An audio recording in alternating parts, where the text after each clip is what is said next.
আল্লাহ বলে, বান্দা, আমার মতো দয়ালু মনিব থেকে কেড়ে তোরে আলাদা করে দিল। মা গাররাকা, আরে বান্দা, আমার থেকে কেন আলাদা হলি? আমি কি অপরাধ করেছি? সারাদিন আসমানে আলো দিয়ে আমি অন্যায় করছি, আজ আবার রাতের বেলা ঘুমের পরিবেশের জন্য অন্ধকার করে দিয়ে আমি অপরাধ করছি। মা গাররাকা, এই যুবক, তোমার কাছে তোমার মালিক অপরাধ কি করছে বল না বেটা, বল। কেন সেজদা করলি না ভাইয়া?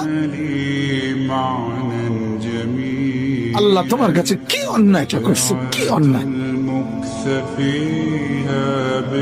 কি না দিছে মালিক? মা গাররাকা বিরব্বিকাল কারীম,